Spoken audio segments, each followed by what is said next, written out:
नमस्कार, मैं हूं संजय शर्मा। आप देख रहे हैं 4 PM न्यूज नेटवर्क। महाराष्ट्र के चुनाव बिल्कुल सिर पर आ गए हैं और राजनीति उतनी तेज होती जा रही है। लेकिन महाराष्ट्र से पहले मैं आपको केरल ले चलता हूं। केरल से एक बड़ी धमाकेदार खबर है। राजीव रंजन जी नागपुर में रहते हैं। संघ में उनके बहुत जबरदस्त सूत्र हैं। संघ की कई बड़ी खबरें उन्होंने हमारे चैनल पे बताई हैं, एक्सक्लूसिव खबरें बताई हैं।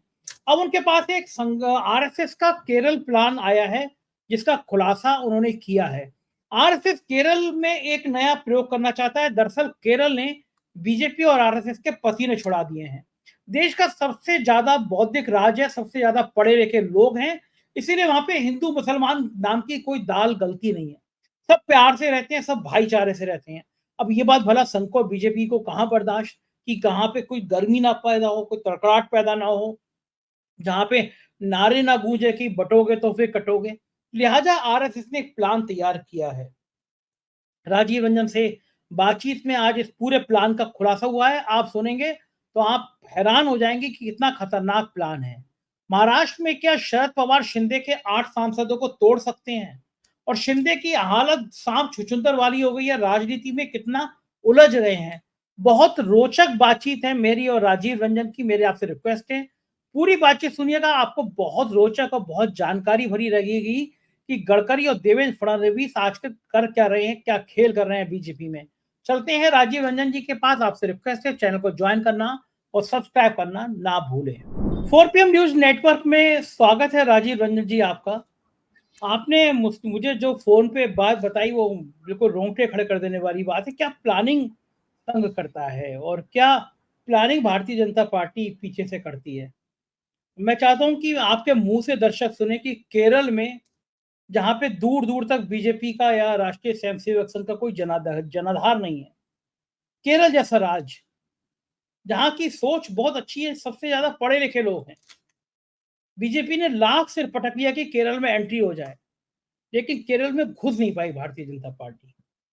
वहां केरल में एक बड़ा प्लान जो आप बता रहे हैं कि वो होने जा रहा है, तो मैं चाहता हूं कि केरल में क्या धमाका करने जा रहा है राष्ट्रीय स्वयंसेवक संघ आरएसएस, क्या है उसके पीछे की प्लानिंग। आज दर्शक चौंक जाएंगे। राजीव जी जरा मुझे डिटेल में मेरे दर्शकों के लिए बताइए कि ये सूचना कहां से आई, केरल का क्या खेल है और क्या करने जा रहा है आरएसएस केरल में। उसके बाद मैं आपसे महाराष्ट्र की राजनीति पर चर्चा करूंगा। पहले केरल बताइए, क्या मामला है? देखिए, बहुत ही पोएटिक जस्टिस है ये। एक कम्युनिस्ट रूल्ड स्टेट, जहां पे एकमेव स्टेट पूरे इंडिया में जहां पे कम्युनिस्ट लोगों का शासन है। और जो कम्युनिस्ट लोगों के क्या बोला जाए, मतलब बाइबल जिन्होंने लिखा है, कार्ल मार्क्स जी, उन्होंने ये सिद्धांत दिया था कि यदि सत्ता प्राप्त करनी है तो इकोनॉमिक संसाधन जो है, आर्थिक संसाधन, उस पर पहले कब्जा करना जरूरी है। आर्थिक संसाधनों पे यदि आपका पूरी तरीके से नियंत्रण है तो आपके हाथ में सत्ता आने में ज्यादा समय नहीं लगेगा। और ये पोएटिक जस्टिस दक्षिणपंथी ताकतें, जो हमेशा से साम्यवादी ताकतें या लेफ्ट लीनिंग वाले लोगों के अगेंस्ट में रहती है, राइट विंग थॉट जो है, ऐसे राइट विंग थॉट्स की जो पुरोधा है भारत में राष्ट्रीय स्वयंसेवक संघ, ये 1000 सुपरमार्केट और हाइपर मार्केट केरल में खोलने वाला है कोऑपरेटिव मॉडल में। और हजार। हर पंचायत, जी हर पंचायत में राष्ट्रीय स्वयंसेवक संघ के अपने जो है सुपरमार्केट या हाइपर मार्केट रहेंगे, जिसको राष्ट्रीय स्वयंसेवक संघ के जो स्वयंसेवक हैं और उनसे जुड़े हुए जो लोग हैं, यही उनको चलाएंगे। संजय जी, ये अभी तक कहीं पे भी आपको यूट्यूब पे ये न्यूज नहीं मिलेगा, एक्सक्लूसिव है। और आपको मैं ये बता रहा हूं कि मैंने आरएसएस के कई बड़े पदाधिकारियों को फोन किया और वो एकदम चुप्पी बनाए हुए हैं। वो एकदम, मतलब इसको बड़ा बड़ा ही क्लोजली गार्डेड सीक्रेट, बड़े ही तरीके से जो है वो इसको लेके जाना चाह रहे थे। ये समाचार जो है ये मिला मुझे अपने स्रोतों के द्वारा। और आपको ये बताना चाहूंगा कि यदि आरएसएस ने ऐसा कर लिया, क्योंकि देखिए दक्षिण ही एक ऐसा है, कर्नाटका को यदि निकाल दे, भारत का भूखंड, जहां पर अभी तक इनरोड्स जो हैं वो राष्ट्रीय स्वयंसेवक अच्छे से बना नहीं पाए। त्रिशूर में भले बीजेपी जीता है एक सीट, परंतु वो भी एक्टर थे, ठीक है, जिनके कारण जीत गया। परंतु वैसे इनका कोई बहुत ज्यादा सॉलिड जनाधार नहीं है। वहां पे मेन टक्कर कांग्रेस और कम्युनिस्ट पार्टी की है। अब ये तीसरी फोर्स के रूप में खड़ा हो रहा है। और हमने बंगाल से देखा है कि जब भी भारतीय जनता पार्टी तीसरी फोर्स के रूप में किसी भी राज्य में एंटर करती है तो ये सबसे पहले कम्युनिस्टों को ही खत्म करती है। पश्चिम बंगाल में हमने देखा कि पश्चिम बंगाल में तृणमूल कांग्रेस के अगेंस्ट में जो कम्युनिस्ट पार्टी थी, मार्क्सवादी कम्युनिस्ट पार्टी, जो मेन राइवल था, वो पूरी तरीके से आज हाशिए पे चला गया है और तृणमूल कांग्रेस और भारतीय जनता पार्टी के बीच में टक्कर हो गई है। तो क्या प्रियंका गांधी वाड्रा, राहुल गांधी, इन लोगों के केरला के ऊपर में रिलायंस के कारण, काफी ज्यादा भरोसा करने के कारण, उसके ऊपर में आधारित या निश्चित होने के कारण, क्या आरएसएस घेराबंदी करना चाह रहा है?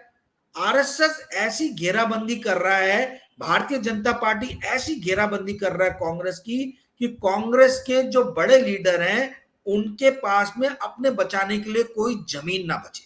ठीक है, यूपी के अंदर में हमने देख ही लिया है, यूपी से केरल आए, अब केरल में भी ये लोग चारों तरफ से जो है वो एक ये खींच रहे हैं, क्या बोला जाए, एक तरीके से जो है वो चाक चौबंदी कर रहे हैं कि ये इनरोड्स बनाए और कांग्रेस को रोक दे वहीं पे। तो अब इसमें कितना सफल होंगे मालूम नहीं, 2 साल लगेगा, 5 साल लगेगा, 10 साल लगेगा, परंतु ये बहुत ही ग्रैंड प्लानिंग है, बहुत ही ग्रैंड डिजाइन है कि हर पंचायत में यदि आरएसएस सुपरमार्केट और हाइपर मार्केट खोलेगा तो आप ये समझिए कि किस कदर से लोगों को परचून, बेसिक ग्रोसरीज से लेके तो हर तरीके की चीजें वो प्रोवाइड करने वाला है। और देखिए इसमें एक चीज आपको और नजर आएगी कि साउथ में, केरल में और दक्षिण भारत में अदानी ने पिछले दिनों में काफी पोर्ट्स खरीदे हैं, तो इनको चाइना से सस्ता माल भी इंडिया में लाने में कोई बहुत ज्यादा मुश्किलें नहीं जाएंगी। तो पूरा एक इन्होंने एक सिस्टम बना दिया है, एक ऐसा सिस्टम बनाया जिसके थ्रू जो है ये केरल में एक बार घुस गए सुपरमार्केट, हाइपर मार्केट के भरोसे, तो बहुत ही तेजी से इनके व्यापार का प्रचार प्रसार होगा। तो ये आर्थिक संसाधनों पे कब्जा करके राजनीतिक सत्ता प्राप्त करना, जो मार्क्स ने कहा था, वो मार्क्स लेफ्टिस्ट लीनिंग थॉट के जो क्या बोला जाए, क्राइस्ट है, मतलब जो पुरोधा है, उनके थॉट को दक्षिण पंथियों ने अपना के कम्युनिस्ट लैंड पे इसको इंप्लीमेंट करने की पूरी ग्रैंड डिजाइन, ग्रैंड प्लानिंग हो रही है। जी संजय जी, ये बड़ी खबर है राजीव जी, क्योंकि आरएसएस इसी तरह की लंबी प्लानिंग करता है। केरल सबकी आंख की किरकिरी बना हुआ है, एक सेकुलर स्टेट है, सबसे ज्यादा साक्षरता वहां पे है, पढ़े लिखे लोग हैं, कभी कोई कम्युनल वाली खबर नहीं आती वहां से। बड़ा उन लोगों के लिए मजहब कोई युद्ध कराने वाली चीज नहीं है, वहां तरक्की का रास्ता ढूंढने वाली चीज है। पढ़े लिखे लोग हैं और ये बात कहाँ बर्दाश्त है बीजेपी को, आरएसएस को, कि लोग हिंदू मुसलमान भाई भाई की तरह रहे। तो ये जो चिंगारी सुलगाने की कोशिश है केरल में, मुझे लगता है कि वहां की वामपंथी सरकार और कांग्रेस दोनों को इस बात से अलर्ट होना चाहिए, क्योंकि ये मजहब की चिंगारी इतनी खतरनाक होती है, यह मजहब का जहर इतना खतरनाक होता है कि किसी भी राज्य को बर्बाद कर देता है।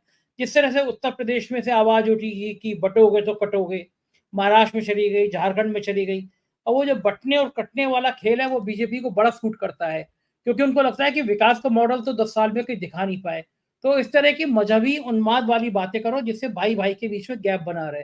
तो ये केरल की बड़ी खतरनाक खबर है कि वहां के स्वयं सेवकों को आगे किया जाएगा, पीछे संघ रहेगा। आपकी जो सूचना है उसके हिसाब से पुष्टि होना बाकी है, अभी मैं बता दूं, क्योंकि संघ का कोई भी आदमी इस खबर की पुष्टि नहीं कर रहा है। राजीव रंजन जी ने कई बार कहा, मैं फिर रिक्वेस्ट करूंगा संघ के प्रवक्ता की तरफ से, अगर इस बात में गलत है तो वो मुझे खंडन लिख के भेजें, हम उसको भी प्रचारित करेंगे।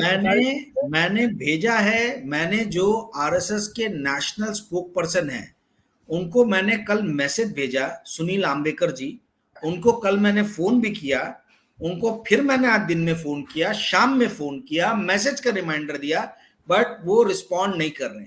यानी आप इससे समझ जाइए कि कितना ज्यादा जो है इस चीज के ऊपर में, या तो खंडन कर दें कि गलत न्यूज है, पर ना वो खंडन कर रहे हैं, ना वो हामी भर रहे हैं, वो कुछ रिस्पॉन्ड ही नहीं कर रहे, फोन ही नहीं उठा रहे, ना मैसेज का जवाब दे रहे। ऐसा होता नहीं कभी। हाँ, ऐसी खबरें जब सामने आ जाती हैं तो लोग चौंक जाते हैं कि राजीव रंजन तक ये खबरें पहुंच कैसे जाती हैं, तो क्या क्या खंडन करें और क्या वो करें। चलिए लौटते हैं राजीव भाई महाराष्ट्र की खबर पे। नागपुर से शुरू करते हैं। आप नागपुर में रहते हैं, नागपुर में संत का गढ़ है, वहीं गडकरी, वहीं देवेंद्र फडणवीस और वहीं बीजेपी की राजनीति का गढ़ नाभि। क्या स्थिति है? गढ़ नागपुर से कुछ खबरें अच्छी नहीं आ रही हैं बीजेपी के लिए। जंग थमी, जंग जारी है और जंग आगे रहेगी या ठीक-ठीक खबरें नागपुर और बाकी महाराष्ट्र से आ रही हैं? आपके पास क्या फीडबैक है महाराष्ट्र के चुनाव को लेकर?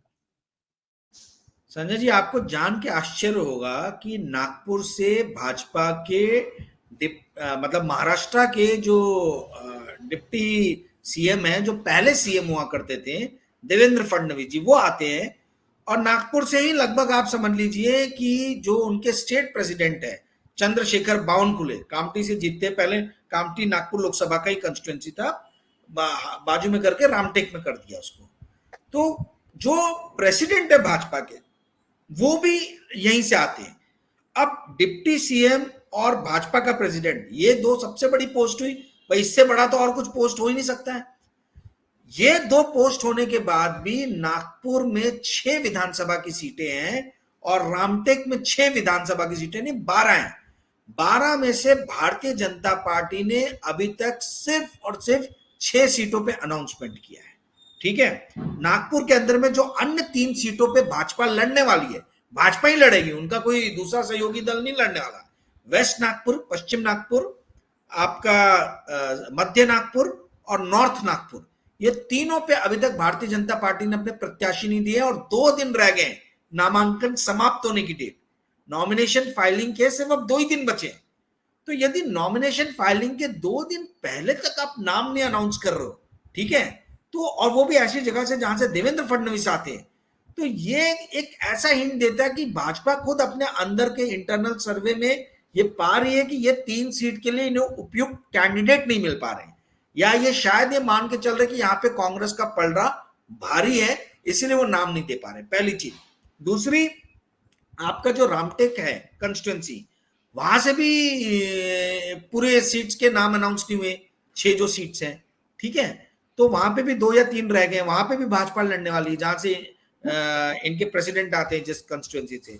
तो ये शो करता है कि एटलीस्ट 12 में से 6 सीट जो है वहां पे भारतीय जनता पार्टी ये मान के चल रही है कि वो कमजोर स्थिति में है, वो डावाडोल की स्थिति में है, इसलिए वो अभी तक प्रत्याशियों का नामांकन नहीं कर पाई है। दूसरी चीज देखिए, एक चीज मानना पड़ेगा कि भारतीय जनता पार्टी जो है इस इलेक्शन को बहुत सीरियसली ले रही है, करो या मरो की स्थिति है, क्योंकि इन्होंने जो इनके स्टेट प्रेसिडेंट है चंद्रशेखर बावनकुले, जो लेजिस्लेटिव काउंसिल के मेंबर है, उनको भी कहा है कि तुम इलेक्शन लड़ो, और वो कामठी से इलेक्शन लड़ रहे, उन्हें कोई जरूरत नहीं थी पर फिर भी लड़ रहे हैं। यानी इसका मतलब आप समझिए कि बहुत ही सीरियसली ये इलेक्शन ले रहे हैं। अब आते हैं कांग्रेस के ऊपर में।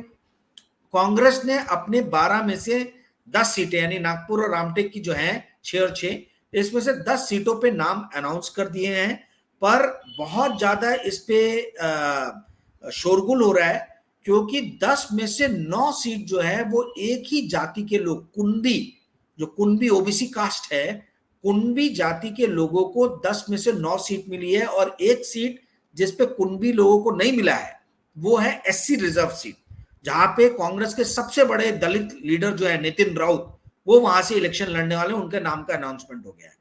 तो सब लोग बोल रहे हैं कि भाई यहाँ पे इतनी सारे समाज के वर्ग है, तेली है, माली है, मतलब ओबीसी के अंदर में, ओबीसी के बाहर देखे हम तो दलित है, पिछड़ा है, मतलब एसटी है, आपका महाराष्ट्रन ब्राह्मण है, हिंदी साइडर्स हैं, इनमें से किसी का भी अभी तक नाम अनाउंस नहीं हुआ है, टिकट नहीं दिया गया है। तो क्या कांग्रेस वही गलती दोहराने जा रही है जो इसने हरियाणा में किया था, जब ये आवश्यकता से अधिक जो है एक स्पेसिफिक कम्युनिटी, मैं नाम ही ले लेता हूं, जाट कम्युनिटी के ऊपर में इन्होंने आवश्यकता से अधिक रिलायंस शो किया था। जैसे जाट हरियाणा में बहुत ज्यादा स्ट्रांग पोजीशन में है, वैसे ही नागपुर और नागपुर के आसपास विदर्भा के एरिया में कुणबी लोग बहुत स्ट्रांग पोजीशन में है, परंतु कुणबी 50% के ऊपर नहीं है। जैसे वहां पे 25 से 30% है, वही हाल यहाँ पे भी है। तो आप क्या एक ही कम्युनिटी के लोगों को टिकट देके क्या आप दूसरी कम्युनिटी के लोगों की उपेक्षा नहीं कर रहे हो? ये कांग्रेस के जो भी स्ट्रैटेजिस्ट है, इनको ये सोचने की जरूरत है कि हम दोबारा वही गलती तो नहीं करने जा रहे जो हमने हरियाणा में की थी। हरियाणा की गलती से क्या सीख ली है, ये मुझे अभी तक समझ में नहीं आ रहा, ये इनको समझना चाहिए। और जो लोग इस तरीके से देखिए स्ट्रैटेजिक चीजों पे नहीं बात करते हैं, वही लोग बाद में जाके इलेक्ट्रॉनिक वोटिंग मशीन की बातें करते हैं। आपको मैं एक सिंपल एग्जांपल देता हूं।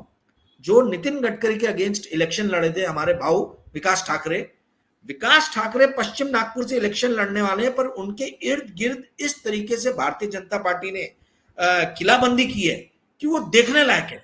प्रकाश अंबेडकर भारतीय जनता पार्टी के गोद में बैठे हुए हैं और प्रकाश अंबेडकर ने यहां से एक कैंडिडेट दे दिया कि वो दलित के 5-10 हजार वोट खाए।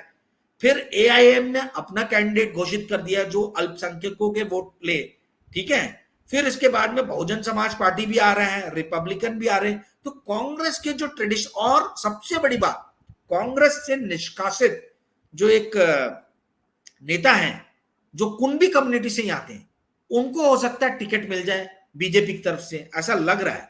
तो आप कुंभी के भी वोट काट रहे हो, आप इधर के भी वोट काट रहे हो, एससी समाज के भी, दलित समाज के भी, अल्पसंख्यक समाज के भी। और यदि हिंदी साइडर को दे दिया जाए पश्चिम नागपुर से, 1.25 लाख की पॉपुलेशन है हिंदी साइडर की पश्चिम नागपुर में, तो वो मुकाबला बड़ा ही कट्टर टाके, मतलब बहुत ही काड़े का मुकाबला हो जाएगा। तो ये लोग जो किलाबंदी कर रहे हैं, ये समझाने की जरूरत है जनता को, ताकि बाद में ईवीएम ना बोले। कांग्रेस के स्ट्रैटेजिस्ट थिंकर को यह समझने की जरूरत है कि ओवर रिलायंस एक पर्टिकुलर कम्युनिटी पे करके यदि इलेक्शन लड़ेंगे तो महाराष्ट्र भी हरियाणा बनने में ज्यादा समय नहीं लगेगा। जी संजय जी। ठीक बात है, यानी घमासान दोनों तरफ है, भारतीय जनता पार्टी में भी कांग्रेस में भी। जैसे एक और बात बता दूं, पहली बार मेरे नजर में आया कि भारतीय जनता पार्टी के प्रत्याशियों के टिकट के लिए उनके जो कार्यकर्ता हैं वो नारेबाजी कर रहे हैं। पश्चिम नागपुर से ही एक महाराष्ट्रन ब्राह्मण है नेता, संदीप जोशी नाम बता देता हूं, उनके कार्यकर्ताओं ने आज बहुत नारेबाजी की है कि इनको टिकट मिलना चाहिए पश्चिम नागपुर से। परंतु महाराष्ट्रन ब्राह्मण की पॉपुलेशन ज्यादा, जनसंख्या ज्यादा नहीं है पश्चिम नागपुर में, तो इसीलिए जो है कोई ओबीसी कैंडिडेट ढूंढा जा रहा है या हिंदी साइडर कैंडिडेट ढूंढा जा रहा है। तो इस तरीके से डिसिप्लिन से बाहर जाते हुए नागपुर के अंदर में एटलीस्ट मैंने कभी नहीं देखा था Bharatiya Janata party as a party को। और ये चीज यदि व्यापक रूप से असंतोष फैला तो इसके बहुत बड़े दुष्परिणाम भी भारतीय जनता पार्टी को झेलने पड़ सकते हैं, क्योंकि संदीप जोशी देवेंद्र फडणवीस के राइट हैंड मैन माने जाते हैं। यदि उनके समर्थक इस तरीके से नारेबाजी कर रहे हैं, और एक चीज और आपको बता दूं मैं, नागपुर की 6 लोकसभा सीट पे कौन खड़ा होगा, इसमें देवेंद्र फडणवीस ने क्लियरली हाथ खड़े कर दिए कि मैं डिसाइड नहीं करूंगा, नितिन गडकरी जी करेंगे। तो नागपुर की 6 सीट जो है वो नितिन गडकरी जी डिसाइड कर रहे हैं, और देवेंद्र फडणवीस के जो राइट हैंड मैन है उनके कार्यकर्ता जो है वो नारेबाजी कर रहे हैं कि हमारे नेता को जो है टिकट दिया जाए। तो ये बड़ा ही जो है, ये समझ में आ रहा है कि किस तरीके का खेल चल रहा है। ये कहीं और आगे ना फैल जाए, व्यापक रूप ना ले ले, ये देखने वाला विषय होगा आने वाले दिन। बिल्कुल ठीक कह रहे हैं, दोनों तरफ से घमासान है। इस बीच में जो सहयोगी दलों के लिए सीटें छोड़ी गई थी वो भी तय नहीं हो पा रही। जैसे मुंबई में एक बड़ी इंपॉर्टेंट सीट थी अणु शक्ति नगर, वहां पे यूथ विंग के एक समाजवादी पार्टी के अध्यक्ष थे फहाद जी, वो सौरभ भास्कर के हस्बैंड भी हैं फहाद, और वो समाजवादी पार्टी सीट पा रहे थे, लेकिन वो सीट एनसीपी की थी। एनसीपी के विधायक थे जो बाद में अजीत पवार के साथ चले गए। लेकिन वो सीटों का तालमेल तय नहीं हो पा रहा था कि समाजवादी पार्टी में कितनी सीटें मिलेंगी, क्या मिलेंगी। फिर शरद पवार ने अखिलेश यादव से बात करी कि भाई ये कैंडिडेट हमें दे दो, हम डिक्लेयर कर दे रहे हैं। और सौरा के हस्बैंड को फहाद को वहां से अणु शक्ति नगर से और एनसीपी का कैंडिडेट डिक्लेयर कर दिया। नौजवान नेता है, बड़ी मेहनत की, उसने बड़ा संघर्ष किया है उस हर समय मुद्दों पे, जेएनयू से लेकर बाकी मुद्दे पे। तो मैं कह रहा हूँ कि स्थितियां यहाँ भी ऐसी अटकी हुई हैं कि समाजवादी पार्टी या बाकी दल जो है वो भी अटके हुए हैं कि फैसला करो। महाराष्ट्र के चुनाव में सीटों में इतना मामला उलझ जाएगा कि किसी ने सोचा नहीं था ना, कि मतलब कि चुनाव में दिन ही कितने बचे हैं, मोटे मोटे 15-20 दिन, दीपावली की छुट्टी निकाल दो तो 15 दिन। तो क्या लग रहा है कि तैयारी किसी भी पार्टी की पूरी नहीं हो पाई। संजय जी, बात तैयारी की नहीं है, बात है कि अंदर इतना घमासान है, और इसके लिए सिर्फ और सिर्फ एक पार्टी जिम्मेदार है, वो है भारतीय जनता पार्टी। ना ये शिवसेना को तोड़ती, ना ये एनसीपी को तोड़ती, इतने सीट के लिए घमासान नहीं होता। पहले एकदम प्लेन सिंपल था, शिवसेना की सीटें थी जो शिवसेना को मालूम था कि हमें इस पे लड़ना है, भारतीय जनता पार्टी की सीटें थी जो उनको मालूम है कि उसको उनको उन सीट पे लड़ना। सेम वही चीज कांग्रेस और एनसीपी के बीच में था। अब जो इन लोगों ने किया है, जहां 2-2 का मुकाबला था, मुकाबला हो गया 3-3 का। अब वहां पे आ गए शिंदे जी, यहाँ पे आ गए ठाकरे जी, वहां आ गए अजीत पवार, यहाँ आ गए शरद पवार, और कांग्रेस और बीजेपी तो है ही। तो ये जो 2 से तो 3 का ये हुआ, ठीक है, इसमें बहुत सारे लोग ऐसे भी जुड़ गए जिनका ये कहना है कि लास्ट टाइम आप यहां से आ रहे थे तो इस बार हमें ये दे दीजिए, और आप लास्ट टाइम उधर से आ रहे थे तो आप हमें, मतलब दोनों पार्टियों के अंदर में जो है, जो जो सीट पे लास्ट टाइम कांग्रेस आ रही है उस पर दावादारी ठोक रही है शिवसेना, क्योंकि वो कांग्रेस के सामने थी, ठीक है, और उनके कैंडिडेट जीत गए थे जो शिंदे में चले गए। तो ऐसी सीटों को लेके जो है बहुत ज्यादा जो है इनमें प्रतिस्पर्धा है। देखिए मोटा मोटी तो अघाड़ी के अंदर में डिसाइड हो गया है, हालांकि अभी तक इन्होंने प्रेस कॉन्फ्रेंस करके घोषणा नहीं की है कि कितनी सीट पे अघाड़ी लड़ने वाली है। जो थोड़ा बहुत जो इनका मन मुटाव है वो विदर्भा की 62 सीटों में से है, जहां पर अघाड़ी अभी तक डिसाइड नहीं कर पाई है। पर महायुति का तो हर जगह झमेला दिख रहा है। महायुति पश्चिम महाराष्ट्र जो है, वहां अजीत पवार एक अलग नाराज बैठे कि आप हमको कम सीटें दे रहे हो, बीजेपी बोल रही है लास्ट टाइम हम जीते थे, हम कैसे सीट छोड़ दें।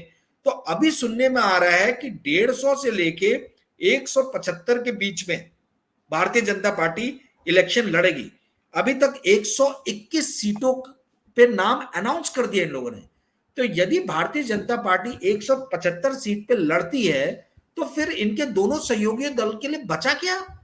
175, 288, 288 सीट है, उसमें से 175 या 170 भी निकाल दीजिए तो आपका 118 सीट बचता है।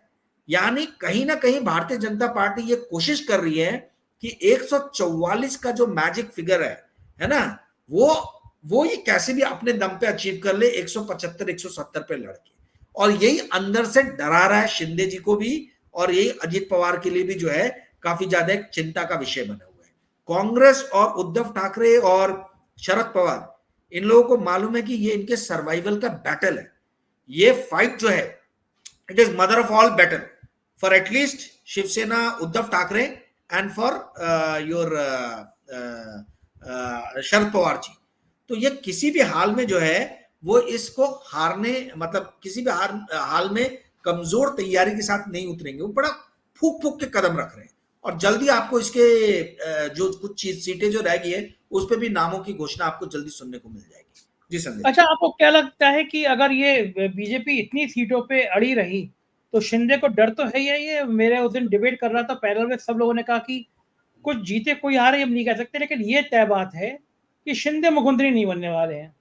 और शिंदे को भी लग रहा होगा कि अगर सीटें बीजेपी ने इतनी ले ली 175-75 तक तो मेरा डिब्बा तो गोल हो जाएगा, मैं तो आऊंगा नहीं। तो शिंदे का ये, शिंदे भी कम शातिर खिलाड़ी नहीं है राजनीति के, तो शिंदे का सेकंड प्लान क्या है? फिर बीजेपी से कैसे निगोशिएशन करेंगे? क्या बीजेपी को डिच कर सकते हैं, अपनी सीटें ज्यादा खड़ी कर सकते हैं, क्या कर सकते हैं शिंदे भी? देखिए शिंदे जी पे मैं जवाब देने के पहले अभी जस्ट मेरे को ये आया मैसेज नोटिफिकेशन कि जो कांग्रेस की एक सीट भी जो रह गई थी रामटेक से है उमरेड, वहां से भी नाम अनाउंस कर दिए। तो कांग्रेस बहुत फास्ट फास्ट काम कर रही है। वो एससी रिजर्व सीट थी तो उस पर नाम अनाउंस हो गया है, और चंद्रपुर, बल्लारपुर, वरोरा जो आसपास की सीटें थी उस पर भी नाम अनाउंस हो गया है। तो एटलीस्ट ये अभी लेटेस्ट ये है। अभी आते हैं आपके सवाल पे कि शिंदे जी, देखिए शिंदे जी अब ना शिवसेना में जा सकते हैं, ठीक है, और अगर उनको सीएम नहीं बनाया तो उनको सेकंड फिडल, मतलब उनको, उनके पास ऑप्शन क्या है? उनको जो है जैसे देवेंद्र फडणवीस ने भूमिका निभाई डिप्टी सीएम की, वैसे डिप्टी सीएम बन के रहेंगे। और खुदा ना, देखिए उनके पास में कुछ नहीं तो 8 लोकसभा के सांसद हैं, 7 या 8 लोकसभा के सांसद हैं। तो इतने सांसद होके बीजेपी भी उनको निग्लेक्ट तो नहीं करेगी, बीजेपी निग्लेक्ट नहीं करेगी। लेकिन मुझे बताइए राजीव जी, जिस तरह से शिंदे को तोड़ दिया था, ऑपरेशन लोटस कर दिया था, बीजेपी तो किसी को नहीं छोड़ती है ना।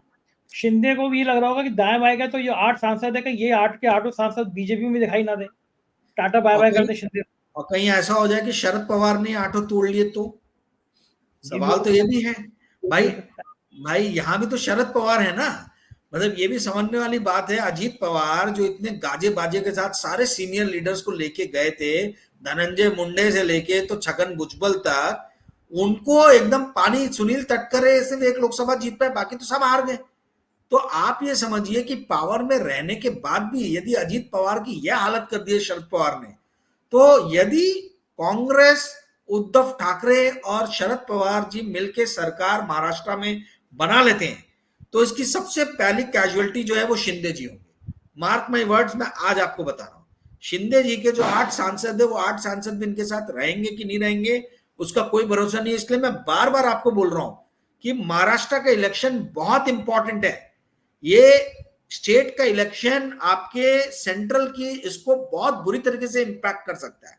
तो यदि आप ये समझिए कि शिंदे का बहुत अगर परफॉर्मेंस खराब रहा इस स्टेट इलेक्शन में तो सेंटर की भी राजनीति में आपको इसका बहुत बड़ा असर नजर आएगा। Shinde is the most soft target यदि वो विधानसभा में सशक्त रूप से उभर के नहीं आ पाए तो। जी संजय जी, कितना वो ताज्जुब लगता होगा कि एक आदमी मुख्यमंत्री है, उसको लग रहा होगा कि 1 महीने बाद पूरी संभावना है इसकी मैं मुख्यमंत्री नहीं रहूँगा। नेताओं का भी कितना कलेजा होता है, कोई और आम आदमी हो तो उसका ब्लड प्रेशर हाई हो जाए कि भैया अब मैं नहीं रहूँगा, अब मैं हट जाऊँगा, लेकिन नेताओं का कलेजा देखिए, कोई फ़र्क ही नहीं है उन पे कि भैया ठीक है मुख्यमंत्री नहीं रहूँगा, कुछ और पे रहूँगा, तिकड़ा में करते रहते हैं। क्या लग रहा है उनको नींद आ रही होगी आजकल नेताओं को, महाराष्ट्र के नेताओं को नहीं आ रही होगी? संजय जी इतना ज्यादा पैसा बहाया जा रहा है, आप मतलब सोच भी कल्पना भी नहीं कर सकते। यहाँ बस्तियों के अंदर में मतलब जिनके पास पैसा है भरपूर पैसा बहा रहे हैं, और यदि भरपूर पैसा बहाने के बाद में रिजल्ट उनके फेवर में नहीं आएगा तो आप समझिए कि ये तो डेड इन्वेस्टमेंट हो गया। भाई ये इन्वेस्टमेंट तो डेड हो गया ना, मतलब एक बार आपने पैसा लगाया, इलेक्शन हार गए तो कहानी खत्म। तो आप ये समझिए कि भारतीय जनता पार्टी अपना पूरा दमखम लगा के इस इलेक्शन में कूद रही है, और आप ये समझिए कि लोगों को भी एक मौका मिलता है 5 साल में, वो भी इसको कोई हाल में छोड़ना नहीं चाहते। तो जो नेता जितना लुटा रहा है जनता भी दोनों हाथ से जो है उस चीज को ले रही है, इसमें भी कोई दो राय, कोई दो शक नहीं है। पर आपका ये कहना सही है कि नेताओं की नींद उड़ी है, हवाइयां उड़ी हैं, क्योंकि उनको समझ में नहीं आ रहा है कि ये जो इन्वेस्टमेंट कर रहे हैं वो लोग इन्वेस्टमेंट अपने पैसे से कर रहे हैं कि किसी और, आई डोंट नो, पर जो पैसा बहाया जा रहा है वो पैसे ने यदि रिजल्ट उनके मन मुताबिक नहीं दिया तो फिर इसकी भरपाई कैसे करेंगे ये लोग, मुझे नहीं मालूम। मतलब आई मीन सोसाइटी कहीं इसका भारी नफा नुकसान जो है झेलने के लिए तैयार रहे, मेरा ऐसा कहना है। देखिए at the end of the day RSS का जो पहले आपने क्वेश्चन पूछा या ये जो आपने लास्ट में क्वेश्चन पूछा, इन सब प्रश्न के मूल में जो है वो है पैसा, इन्वेस्टमेंट। ठीक है, नेता यदि पैसा नहीं डाल रहे और हार जा रहे तो उनको कोई बहुत ज्यादा फर्क नहीं पड़ेगा। बैटल में एक आदमी जीतता है, एक आदमी हारता है। परंतु यदि आप भारी इन्वेस्टमेंट, भारी पैसा खर्च करने के बाद यदि आप हारते हो तो उसका दुख जो है वो कई दिनों तक, कई महीनों तक जो है आपके ऊपर में रहता है। तो लोगों को ये समझने की जरूरत है कि आर्थिक संसाधन और अर्थ जो है वही मूल में है पूरी की पूरी इस राजनीतिक परिक्रमा की। जी संजय जी, बिल्कुल ठीक बात है। बहुत-बहुत शुक्रिया राजीव भाई, आपने इतनी सारी जानकारी दी, बातचीत करी, आभार। तो ये थे राजीव रंजन जी, आपने सुना कि क्या ज़बरदस्त गेम प्लान है राजनीति का। मुझको यकीन है आपका प्यार मुझे मिलता रहेगा। चैनल को फिर एक बार रिक्वेस्ट है, सब्सक्राइब ज़रूर कीजिएगा। शुक्रिया, थैंक यू।